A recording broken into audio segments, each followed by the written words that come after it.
Eu quero que você imagine uma família inteira sentada à mesa, pais, avós, todos sorrindo, conversando, compartilhando a refeição. É uma cena muito agradável, é uma cena muito encorajadora. Talvez você já desejou ou deseja ainda, né, ter aquelas cozinhas bem grandes, com aquela mesa bem grande, né, com os filhos e netos sentados ali, conversando e batendo papo. Isso é maravilhoso, é um desejo que nós temos, mas na prática, infelizmente, há muitas casas onde existe o silêncio, onde existe o distanciamento, existe a divisão, onde cada um come no seu quarto. E o que é mais triste também que nas igrejas muitas vezes é assim, né? Grupos separados, ministérios que não se falam, não se comunicam, pessoas que evitam umas às outras, essa não é a vontade do Senhor.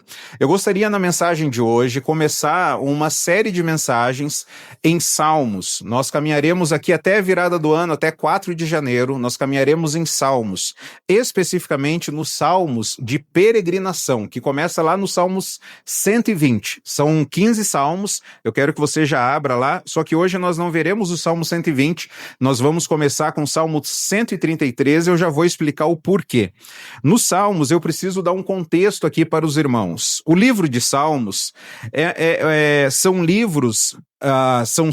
são salmos que são canções e que eles foram organizados, eles não são soltos aqui de forma aleatória. Eu quero que você imagine uma pasta de música, ok? E eles não estão organizados de forma aleatória. Pegou, né, um saco lá e todo mundo foi jogando lá as canções e cadê? Não, os salmos eles foram organizados, né? Eles estão organizados de uma forma incrível. Eles foram selecionados, eles não estão de maneira aleatória. E a gente deve ver os salmos como uma sinfonia, eles estão organizados. O livro de Salmos, ele é composto por 5 livros. O livro de Salmos é composto por 5 livros. Volta um pouquinho lá no Salmo 1, e aí você vai ver provavelmente aí na sua Bíblia, que vai aparecer antes do Salmo 1, ele vai aparecer aí como livro 1, ok?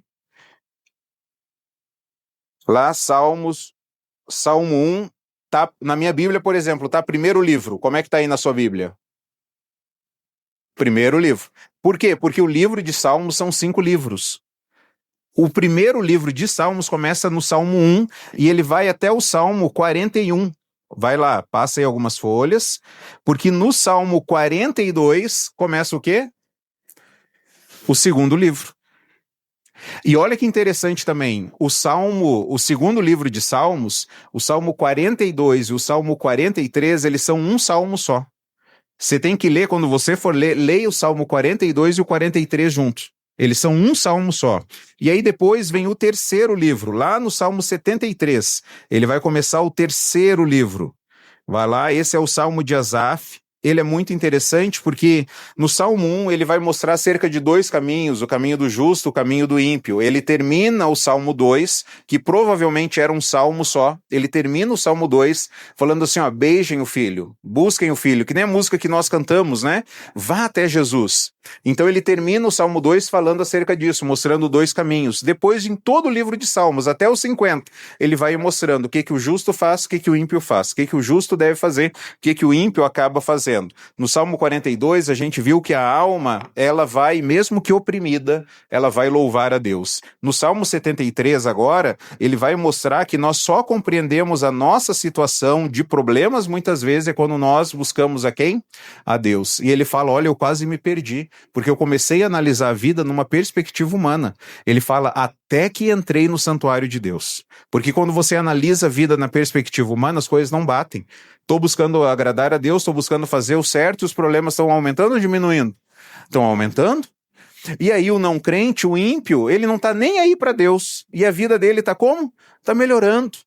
Coisas boas vão acontecendo, ele compartilha bênçãos, e aí você analisa a vida numa perspectiva humana, aí você não consegue entender. O salmista, no Salmo 73, Asaf, ele falou, eu quase enlouqueci. Até que eu fui no santuário de Deus. E aí lá no Salmo 90 agora vai começar o livro 4. Salmo 90, ele vai começar o 4º livro. Esse aqui, quem que escreveu o Salmo 90, irmãos? Dá uma olhadinha aí. Quem que é o autor do Salmo 90? Moisés, olha que interessante, a gente vai falar um pouquinho sobre isso também. Não é só Davi que escreveu os salmos, ele foi que escreveu a maior quantidade de salmos, mas Moisés, por exemplo, escreveu o Salmo 90. E ele começa o salmo, esse salmo eu acho um dos mais incríveis, ele começa falando da eternidade de Deus, ele vai falar sobre a brevidade do homem, ele vai falar sobre a fragilidade do homem, e ele vai terminar fazendo orações, né? Clamando ao Senhor: Deus, tenha misericórdia de nós, Senhor, tenha compaixão de nós, Senhor, nos dá alegria, Senhor, nessa vida que é breve, que é frágil, nos dá alegria, consolida as obras das nossas mãos, esteja sobre nós a sua bondade. Ele termina o salmo, então, falando acerca fazendo essas orações. E aí o quinto livro começa lá no Salmo 107. O Salmo 107, ele dá início ao quinto livro de Salmos. E é muito interessante porque o Salmo 107, ele é caracterizado aqui por ações de graças ao Senhor, dar graças a Deus. E do Salmo 107 até o Salmo 150, são salmos que estão mais relacionados a expressões de louvor. E aí ele termina como o Salmo 150? Tudo que tem fôlego, louve ao Senhor, exalte ao Senhor. Com tudo que você tiver, cita instrumentos, aonde você estiver, louve ao Senhor. Então, o Salmo 150, ele termina com essa explosão de louvor a Deus. Se a gente fosse fazer o resumo do livro de Salmos em uma frase com esses 5 livros, é o caminho do adorador. Quando você chega no Salmo 89, por exemplo, ele está lá num vale, ele fala: estou quase perdendo a minha esperança, Deus se esqueceu da aliança, Deus não está mais olhando para o povo dele, e aí daqui a um pouco o salmista começa de novo. Então o caminho do adorador tem altos e baixos, mas ele está sempre em crescente, e ele vai terminar tudo louvando ao Senhor por quem ele é e pelo que ele fez. Então, os autores dos livros, né, dos Salmos aqui, Davi foi o que mais escreveu no livro 1, ele que escreveu a maioria, né? Do Salmo 1 até o 41, ele escreveu a maioria, apenas 4 são anônimos. No segundo livro, 18 dos 31, né, salmos são atribuídos a Davi. E aí no Salmo 72, versículo 20, fala que os cânticos de Davi terminaram. E olha que interessante, são quantos livros de salmos? 5. A literatura judia, no período de 200 a 500 depois de Cristo, eles afirmavam o seguinte: da mesma forma como Moisés deu o Pentateuco, os 5 livros da lei, Davi entregou para a nação de Israel 5 livros de salmos, né? Então, na literatura dos judeus encontra-se isso. E os salmos, eles compreendem, na linha da história, cerca de 1000 anos, porque eles começam lá com Moisés, é o primeiro salmo, e aí vai até quando o povo está retornando do exílio, e são essas canções que nós queremos ver, quando eles estão voltando do exílio, voltando para a adoração em Jerusalém, como que era esse caminho para chegar na adoração em Jerusalém. Então, de hoje até 4 de janeiro, nós queremos trabalhar então nos salmos de peregrinação. Nós queremos caminhar nos salmos de peregrinação. Conforme eu mencionei, são 15 salmos ao todo, é do 120 ao salmo 134. A maioria desses salmos, do 120 até o 134, são salmos anônimos. A gente não sabe quem escreveu, mas a gente vai ter uma luz aqui que a gente já veremos daqui um pouquinho, né, sobre o salmo que nós veremos hoje. Apenas 4 desses salmos são atribuídos a Davi.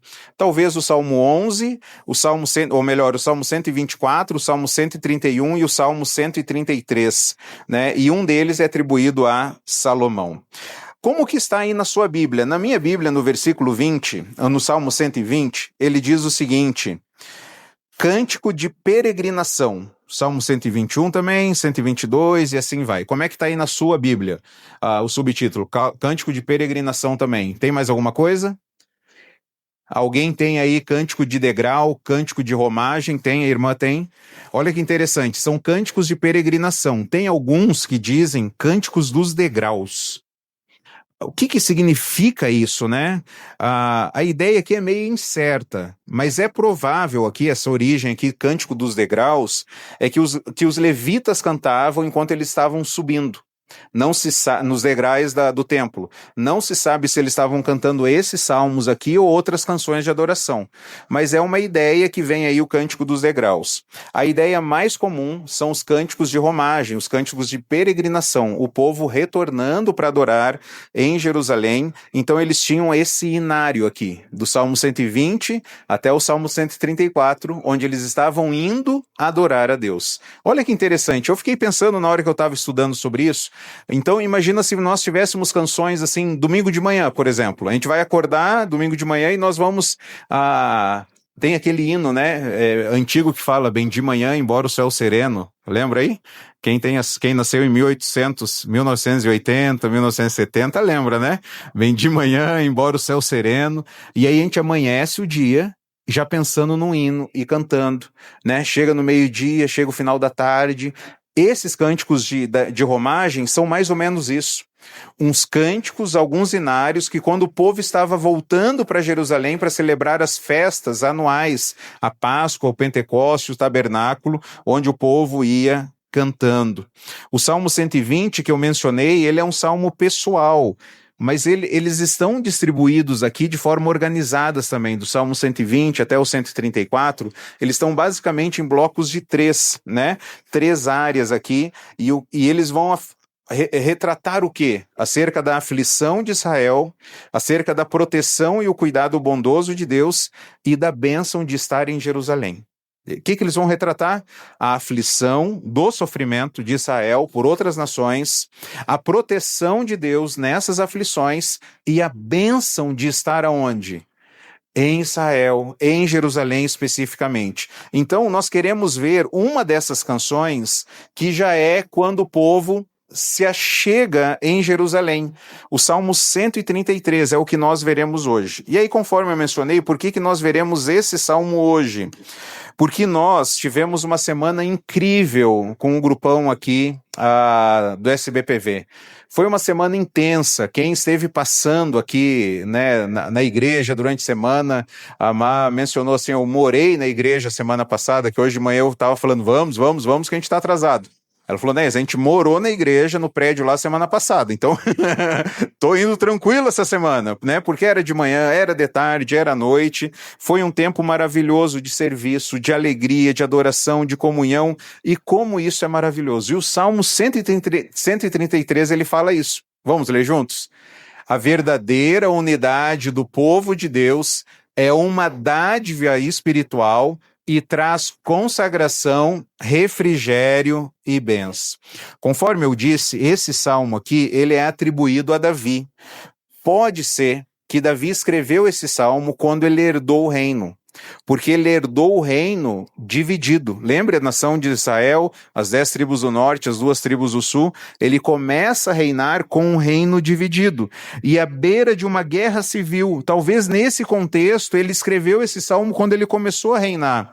Talvez ele escreveu para encorajar então os exilados a retornarem e se estabelecerem em Jerusalém.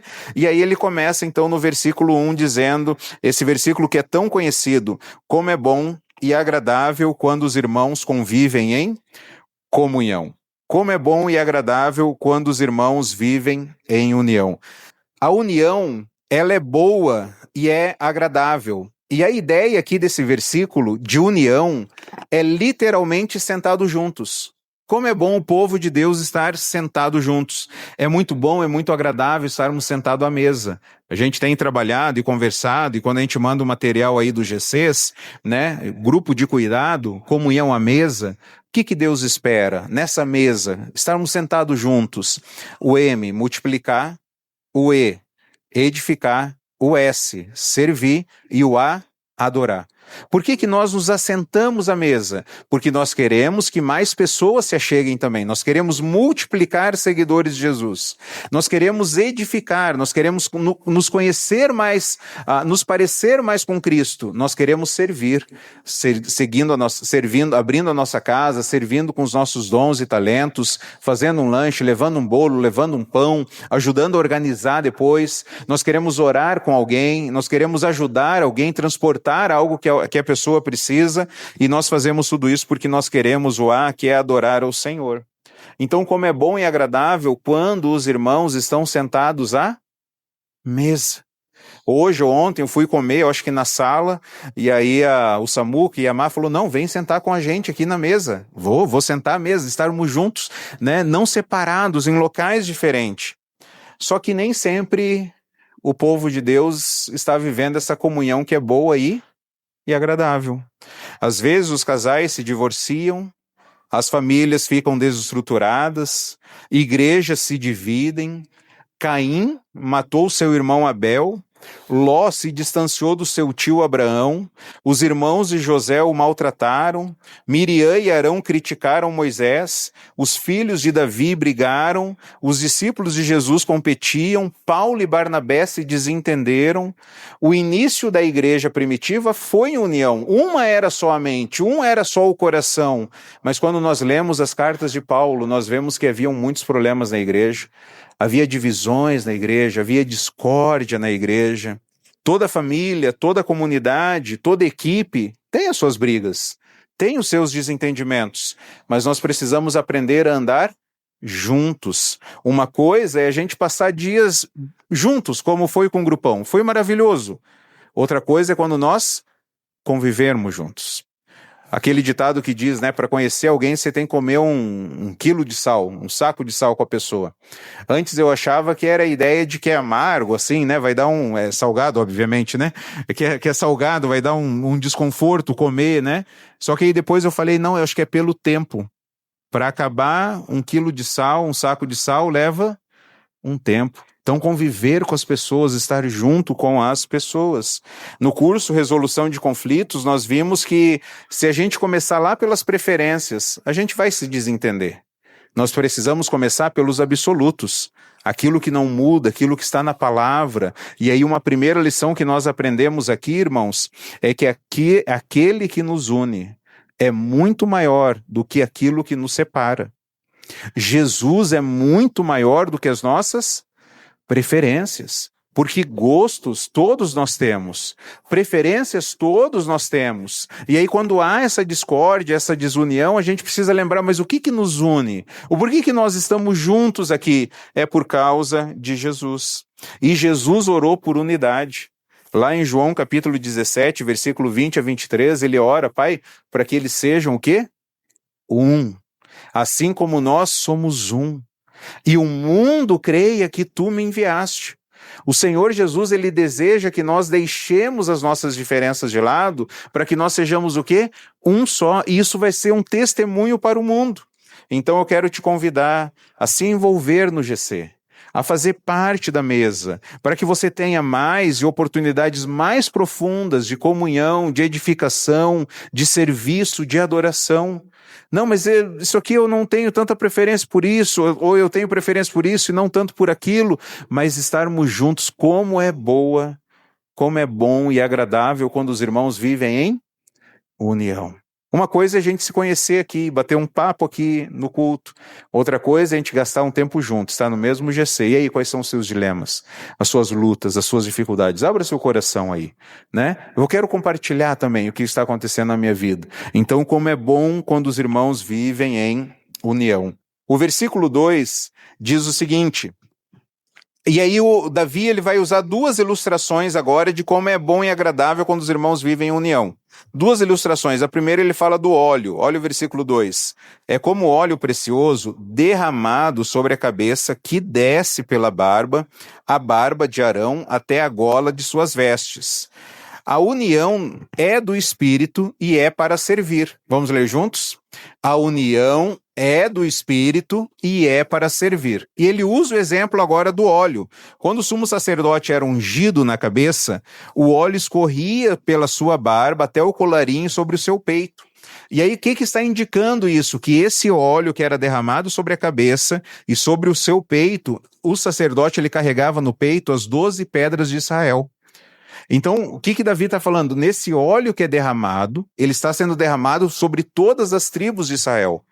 Todas as tribos estão experimentando esse banho, essa união dessa imagem espiritual com o óleo da unção de Arão, saturava o seu cabelo, a sua barba, a sua roupa, significava que deveria haver uma harmonia entre o povo de Deus, entre todas aquelas tribos. E lembra, Davi herdou o reino dividido. E ele está falando, olha como é bom quando está todo mundo junto. Por quê? Porque o óleo do Espírito, ele está ungindo sobre toda a nação de Israel. A Bíblia, a unção na Bíblia tem esse entendimento como esse reconhecimento, essa capacitação do Espírito. Da mesma forma que as 12 tribos faziam parte do povo de Deus, assim todo aquele que tem o Espírito é filho de Deus. E é por isso que nós nos chamamos como irmãos e irmãs. Pessoas que a gente nem conhecia, de outras nações que tiveram aqui essa semana, vem para minha casa, entre na minha casa, fique junto conosco, porque você é da minha família, você é meu irmão, nunca te vi na vida, talvez eu nem sei se eu vou te ver de novo, mas você é meu irmão. Quando passar por aqui, chega na minha casa, porque nós somos filhos do mesmo Pai.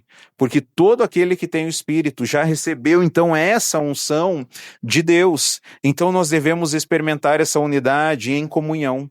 Mas olha que interessante, o sacerdote era ungido para quê? Para servir. É por isso que a união é do Espírito. Mas essa união que Deus dá para que é? É para nós servirmos. A gente teve essa semana aí vários irmãos servindo, irmãos de idade, irmãos que chegaram aqui com caixa de remédio de dor. Se eu tiver dor, eu já estou preparado. Fulano, você está aí de novo? Já veio de novo para cá, né? Tem que servir, alguém falou assim. Aí eu falei assim, você conhece aquela frase que diz assim, um crente que não serve, não serve. A pessoa não tinha ouvido ainda. Um crente que não serve, não serve. Porque nem mesmo o Filho do Homem veio para ser servido, mas para servir e dar a sua vida em resgate por muitos. Então Deus quer que nós venhamos a servir. A capacitação do Espírito que gera unidade é para quê? Para nós servirmos o povo de Deus. E aí a gente vai ser testemunha lá fora para o mundo. Efésios capítulo 4, ele diz algo muito interessante. Ele diz o seguinte, façam todo o esforço para manter a unidade do Espírito pelo vínculo da paz. Irmãos, para a gente ter unidade, a gente precisa se esforçar. Porque se a gente não se esforçar, o que a gente acaba fazendo? Divisão, discórdia, desentendimento. E é isso que Deus deseja? Não.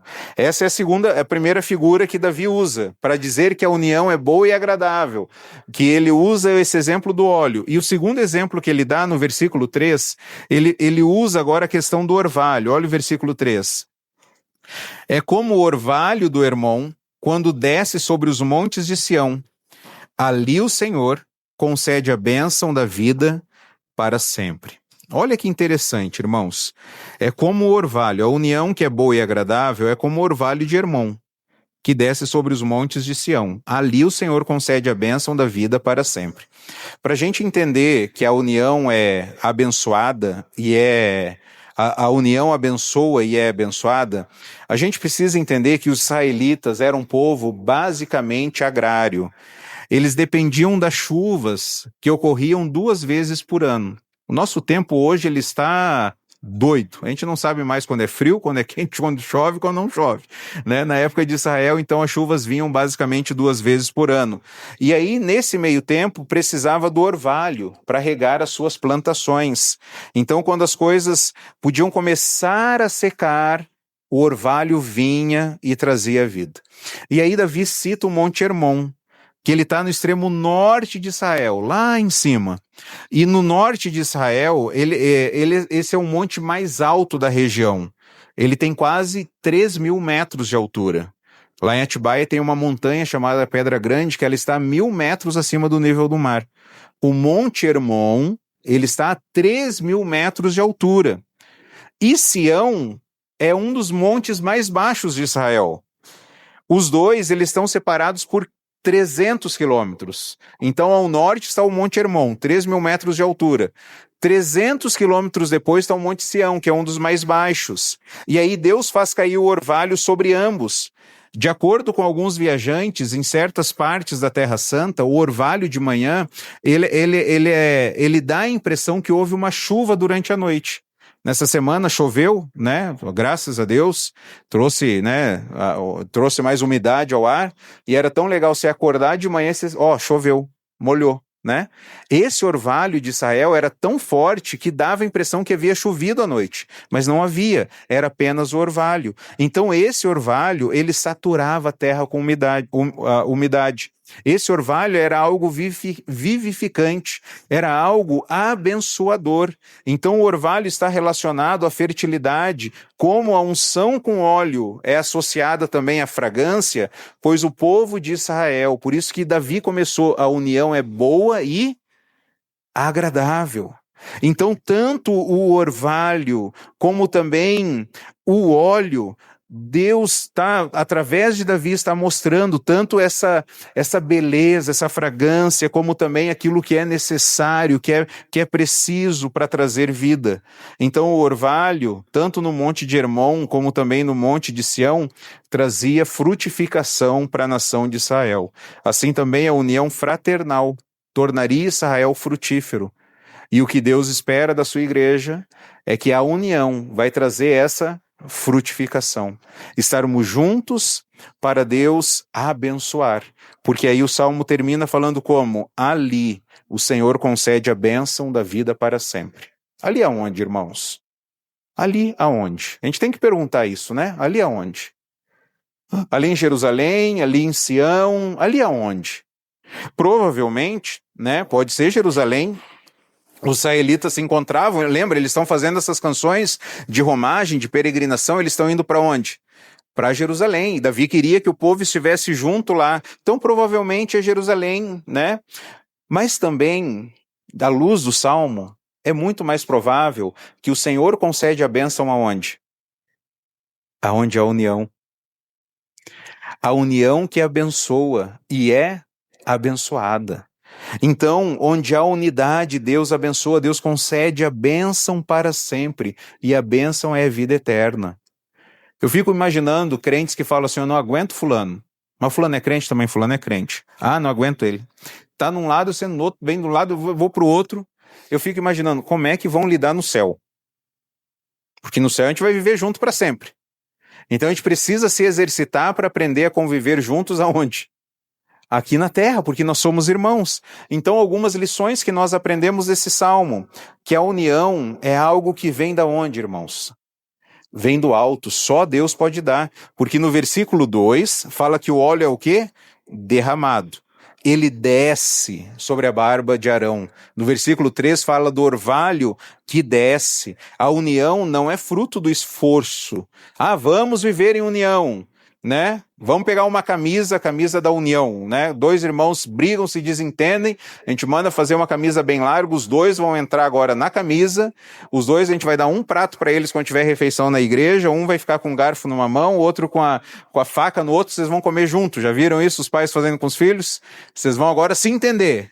É assim que acontece? Não é, porque a união é uma bênção que Deus dá, a verdadeira união, como todas as boas dádivas, vem de cima.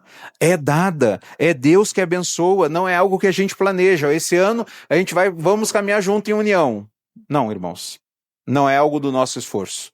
É algo que vem do alto, né? Quando eu digo que eu não gosto do meu irmão porque ele é diferente, então a união não é boa. A união não é agradável. Vai haver bênção? Não vai haver bênção. Porque Deus abençoa aonde? Aonde há união. Em segundo lugar, aquele que nos une é maior do que aquilo que nos separa. Leia junto comigo. Aquele que nos une é maior do que aquilo que nos separa. Lembre sempre disso. Por que eu estou me desentendendo com Beltrano, com Ciclano, né? O que está acontecendo? Ah, eu não gosto disso, eu não gosto daquilo. Irmãos, todos nós temos preferência. Todos nós. Mas a gente precisa lembrar dos absolutos. O que nos une? O que nos une é Jesus. O que nos une é o seu Espírito. O que nos une é a sua palavra. O que nos une é a sua igreja. O que nos une é o que Deus faz. Então, o que nos separa pode ser o estilo de música, pode ser a roupa, pode ser a personalidade, pode ser um hobby. Mas o que nos une é Deus, que é o Pai de todos, acima de todos, sobre todos. Então, quanto mais nós olhamos para Jesus, quanto mais nós nos aproximamos de Jesus, mais perto nós estamos uns dos outros. Não tem como a gente falar assim, eu estou pertinho de Jesus, mas estou longe do meu irmão. Alguma coisa está errada nisso. Porque se ele é um crente verdadeiro, ele ama o Senhor, aquele que está na luz tem o quê? Comunhão uns com os outros. Então manter a união espiritual é uma responsabilidade de todos nós. Em terceiro lugar, a união com Deus dá vida para sempre. Apenas por meio de Jesus nós podemos obter a vida eterna.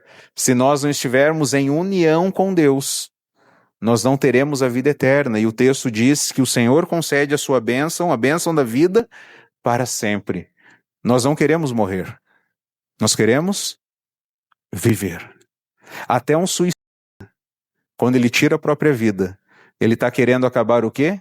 Com a sua dor, com o seu sofrimento, com a sua angústia, com o seu pesar. Porque Deus não nos criou para isso. Deus nos criou para a vida. Esse anseio pela eternidade, Deus colocou no coração do homem. E para isso nós precisamos ter união com Deus por meio de Cristo. E aí, por fim, a caminhada cristã não é realizada de forma solitária, mas é coletiva. Provérbios 18 diz que quem se isola busca interesses egoístas e se rebela contra a sensatez. Então alguém que se isola, não quero saber, quero viver a minha vida com Deus, quero viver sozinho. Eu estou bem com Deus, mas irmão, você não está vivendo em comunhão. Não quero mais saber dessa igreja, mas tá em outra. Não, estou sozinho. Quem se isola busca interesses egoístas e se rebela contra a sensatez. A pessoa não quer ser sábia, porque a vida em comunidade nos molda no Evangelho. O Evangelho nos molda para viver em comunidade. Eu preciso do meu irmão, porque o meu irmão é um ponto cego, ele é o retrovisor de pontos cegos na minha vida. Ele vai me mostrar áreas na minha vida que eu preciso mudar. Conta-se, né, aquele memezinho que o homem fala assim, eu achei que a minha vida era tranquila até casar, mas depois que eu casei, eu vi que eu faço tudo errado. Até respirar eu respiro errado, eu mastigo errado, eu faço tudo errado, eu dou graças a Deus pela minha esposa porque ela mostra o certo na minha vida, até respirar, até andar, né? Então, nós precisamos uns dos outros, para quê? Para mostrar áreas na nossa vida, onde nós achamos, eu estou acertando. De repente vem alguém e fala, irmão, eu preciso corrigir isso aí. Então essa vida em comunidade vai nos moldar no Evangelho. E o Evangelho, aquilo que nós cremos em Jesus, vai nos moldar na vida em comunidade. Nós não estamos aqui porque nós, em primeiro lugar, amamos as pessoas. Nós estamos juntos porque, em primeiro lugar, nós amamos a quem? A Jesus. E Ele ama as pessoas.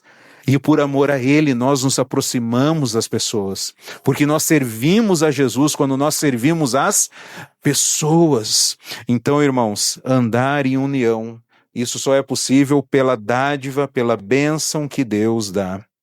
O homem, ele quebrou a comunhão com Deus. Ele se rebelou. Desde o Éden, o homem se esconde. Desde o Éden, o homem acusa, o homem se isola. Por isso que há divisões, por isso que há ofensa, por isso que há competição. Cada um está vivendo pensando apenas em si, não no próximo.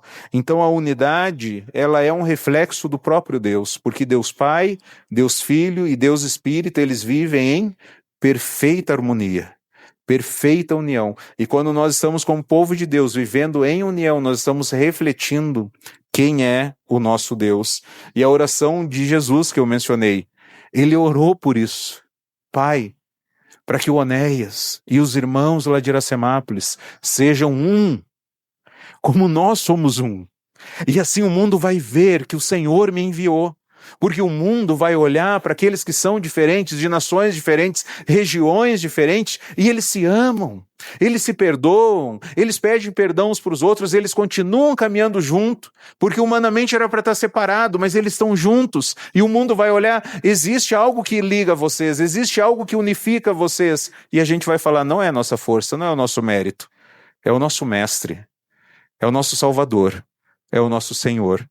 Nós o amamos. E quanto mais eu busco a Ele, o meu irmão está buscando e a gente vai se aproximando. Então, pela fé no Senhor Jesus, eu gostaria, irmãos, de deixar 3 áreas práticas aqui para nós. Primeiro, ore pedindo para que o Espírito una o povo de Deus. Ore por isso. Se é o Espírito que dá, peça por isso.